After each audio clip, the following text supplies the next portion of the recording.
Or you can walk around with us. You can be my interpreter and walk around. Say so. Let me get this on. Well, it should be a gizmo. I'll just do it the old-fashioned way. I'm more comfortable with that. I'll do it the old-fashioned way. Hi, everybody. My name is Annette Bennett. I am the owner and co-founder of Clinical Research Partners. My business partner is Dr. Robert Call. He's a well-known asthma and allergy specialist in the area. We started the company together back in 2011. I grew up in a family with 8 brothers and sisters, very hard to afford medical care for us, so we were always asking for samples. We were always trying to find a way to be seen by the physician so my parents could pay for us to be seen.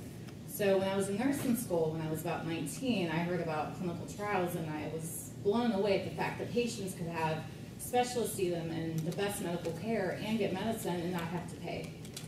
So that's what drew me into research, and I'm extremely passionate about it. I've been doing it for about 12 years. So I'm just going to do an overview of what clinical research is. It's great that a couple of you guys have already participated. So getting the word out there and creating the awareness means a lot to me too, because a lot of people still have no idea what a study is or why people do studies. So I'm just going to go over a couple highlights and then tell you about some exciting studies that we have going on.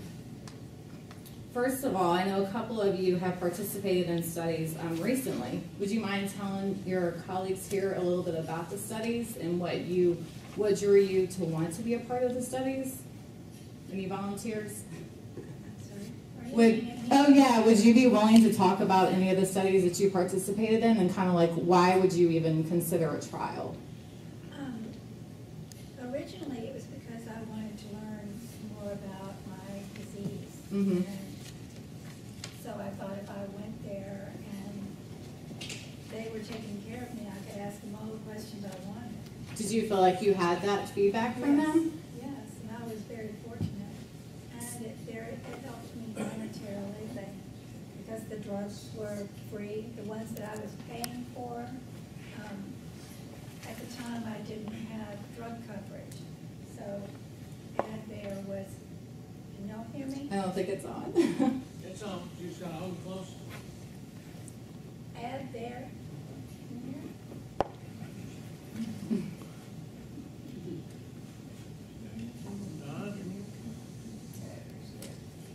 Done. Okay, I'll just stand up and yell. At the time, I didn't have drug coverage.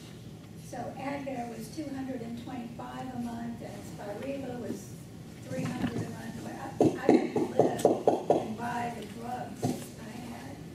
And I was getting worse. I had emphysema, and I was getting worse, and I just didn't understand what to do to make it better. So once I got in the first clinical trial, even though it turned out what I was there for was to test the delivery system, not actually the drug. It was which one worked better, the inhaler or the powder thing or whatever. I was in there every 6 weeks, and no matter what was going on with me, they wanted to know about it, and they wanted to help me figure out how to treat it or what to do. So that went on for several years. Perfect. Thank you. That's a great example. So we're actually doing a study now where they're trying to determine if aerosol is better than dry powder. What type of delivery device is better? So that's another, it's not always a new medicine that they're testing. It's also devices. All these things have to go through guidelines, and they have to be tested to show what's safe and what's best for the patient. So thanks for your story. I appreciate it. So just an overview on the next slide is, on average, it takes about 12 to 20 years for a new medication to receive approval. In 2013, only 27 new medicines were approved. Now, at any given time, there can be over 10,000 studies being done. So for only 27 medications to be approved, that's a huge difference there. So in 2000, 27 were approved. In 2012, only 39 new medications were approved. It takes anywhere from 12 to 20 years for a new medicine to receive FDA approval. So they're doing several studies, and that doesn't mean that every single drug's going to reach approval.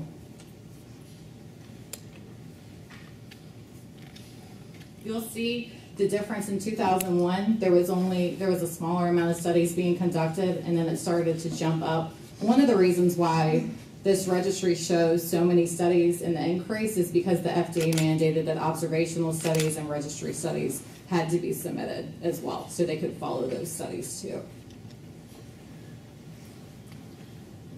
So the biggest barrier, and why I'm here and why this whole year Dr. Call and I, our main focus is to show and create awareness of clinical trials, is patients being involved. Fewer than 6% of Americans even participate in clinical trials. 16% of cancer patients decided to participate, but that was mostly cancer trials. So the majority of regular clinical trials being done non-cancer related, it's just such a big decrease. I mean, out of the whole population, for only 6% of Americans to participate, that's huge. And I don't have the exact numbers or figures, but in Europe, they actually look at it as a privilege to be in studies. So when we're doing studies across the whole globe, they beat us with their recruitment and with their patients. Their patients are more willing to participate, and they're more excited about it too. And why is that?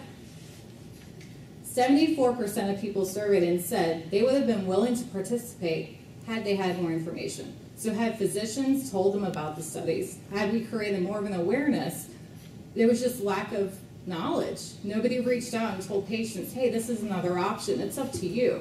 A lot of doctors I talk to, I ask them, I say, why don't you tell your patients, hey, you can't afford that medicine, why don't you consider a study?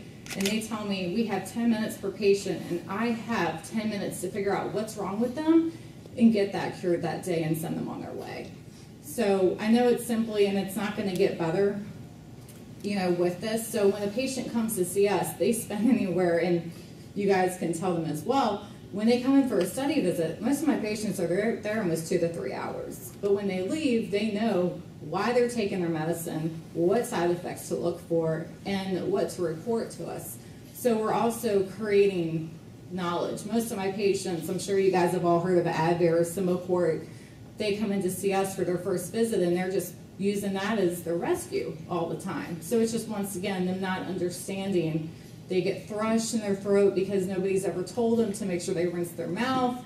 So it's just, once again, providing additional education.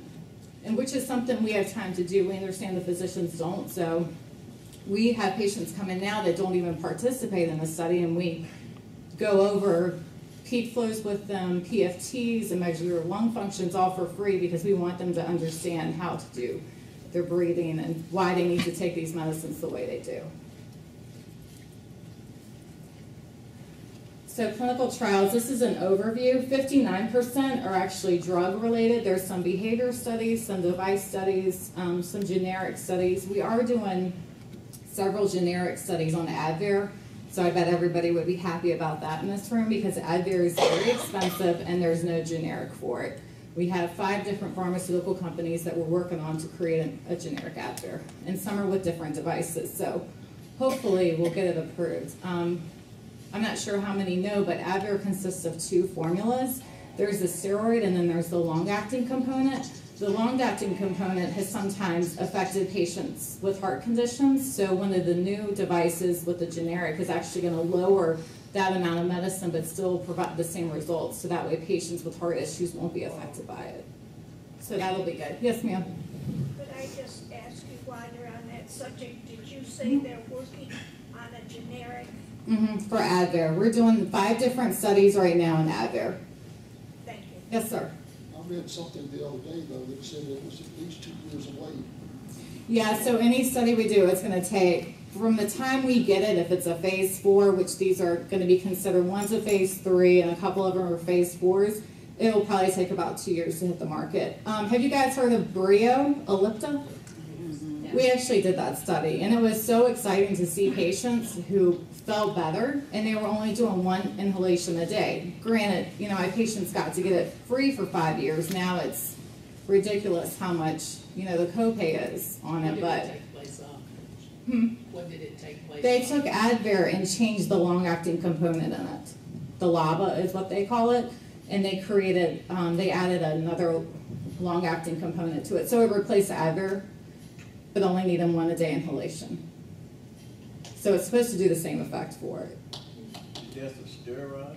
It's a steroid and a long-acting component. I'll have to look up the name. It's not salmeterol because that's what was in the Advair. I'll actually have Mimi can look it up for me, and I can tell you what the. So they're still going to do the generic for the Advair? They're going to do the generic. And they have this that's going to Right, replace it. because they don't want to get rid of their Advair. Other companies are trying to do the Advair one.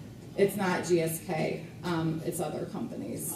Because they know Advair's been so great, they want to get their hands on it. Which, if whoever gets the generic approved, that makes all of us happier because then they can't charge a ridiculous amount of money for it. Because I think without insurance, patients tell me it's about $300 for an inhaler to last them 30 days.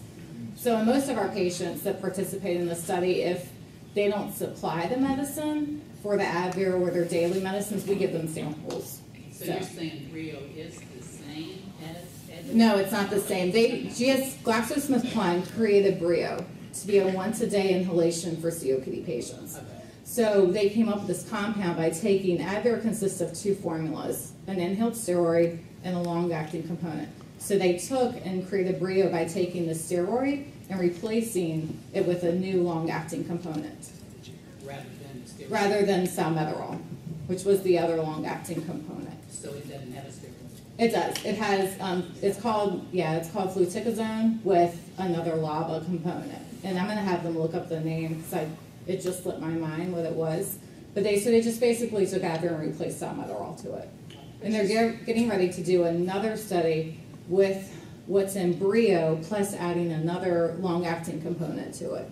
So that's going to take place this year, actually. So we're hoping we're going to get that one. Have you heard what the copay is? Do you have any? I don't know yet.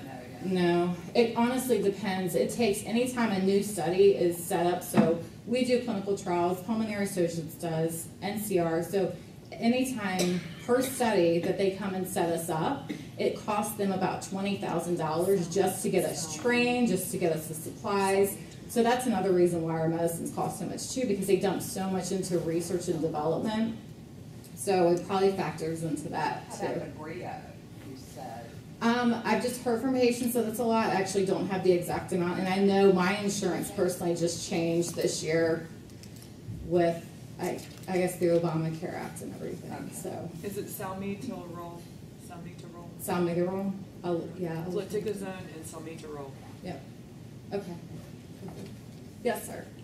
What's the side effects? I looked at the list. Yeah, so in the study we did, we had about 30 patients active in the study, and most commonly was patients, some of my patients just don't like to take medicine. So some of those patients, they were like, well, we felt better when we weren't on anything.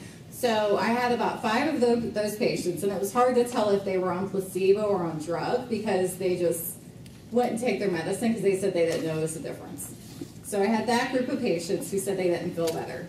And then my other patients, I really didn't have, headaches was kind of the most common. I don't have anything that stands out in my head that was, wow, I can't believe you have this major side effect. So in the Breo study we did, there's really not much. One lady got thrush because she didn't rinse like she was supposed to, which is common in any inhaled steroid. You have to rinse.